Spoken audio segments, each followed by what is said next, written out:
Halo sobat semuanya, kalian pernah dengar nggak sih kalau ternyata SSD memiliki usia atau batas penggunaan nih?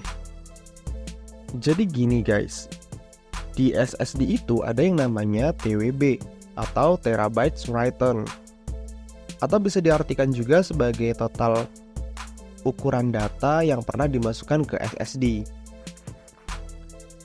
Di dunia penyimpanan komputer sudah pasti ada yang namanya read and write.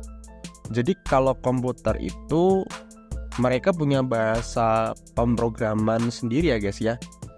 Contoh kalau di foto yang dilihat pakai bahasa komputer akan terdiri dari kumpulan binary 01, 0001 dan seterusnya, tergantung dari bentuk dan kondisi foto tersebut. Nah kemudian binary itu yang nanti akan di read dan di write oleh komputer guys. Read artinya sebuah situasi di mana kita melihat data dalam sebuah penyimpanan.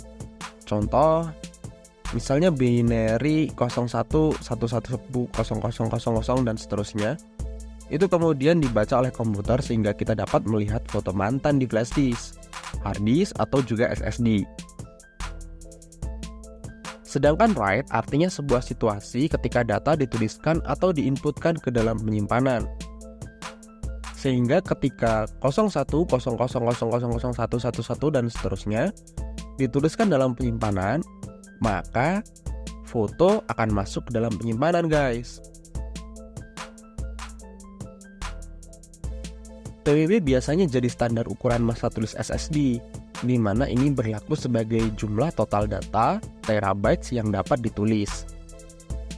Intinya, itu bisa jadi patokan yang bakal mempengaruhi masa pakai storage. Jika sudah melebihi nilai TWB, maka SSD setidaknya nggak akan efektif lagi untuk dipakai. Singkatnya gini guys, jadi kalau misalnya di kemasan SSD itu tertulis TWB untuk SSD kapasitas 125 GB adalah 70 tera dan kamu sudah sering memasukkan data, maka meskipun sudah terhapus ketika total data yang sudah pernah kita masukkan itu berjumlah 70 tera, maka SSD tidak dapat diisi data lagi. Ia akan kehilangan kemampuan write-nya. Tapi jangan khawatir guys, SSD masih memiliki kemampuan read-nya, artinya kita masih bisa akses kok file yang ada di SSD tersebut saat itu. Dan untuk 70 tera itu sendiri pun banyak banget ya guys ya. Untuk 1 teranya saja itu sudah 1000 giga. Artinya kalau 70 tera tinggal dikaliin aja teman-teman. Nah biasanya semakin besar kapasitas SSD, maka semakin besar juga TWB-nya. Kalau teman-teman mau nyari SSD, saranku sih mending cari SSD yang kapasitasnya besar biar TWB-nya atau umurnya juga besar. Kemudian mending SSD itu dipakai untuk sistem aja. Jadi penggunaan TWB-nya nggak terlalu signifikan.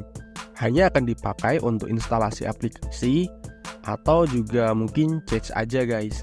Jadi nggak terlalu signifikan ya. Dan untuk penyimpanan film, foto dan sebagainya mending kita gunakan hard disk aja. Oke, mungkin itu aja informasi yang dapat aku share kali ini. Mohon maaf kalau ada salah kata guys. Dan silahkan tulis di kolom komentar jika ada pertanyaan. Teman-teman juga bisa cek SSD kualitas dengan harga pas di kolom deskripsi ya. Mumpung masih banyak promonya. Sekian dari saya, jumpa lagi di video berikutnya.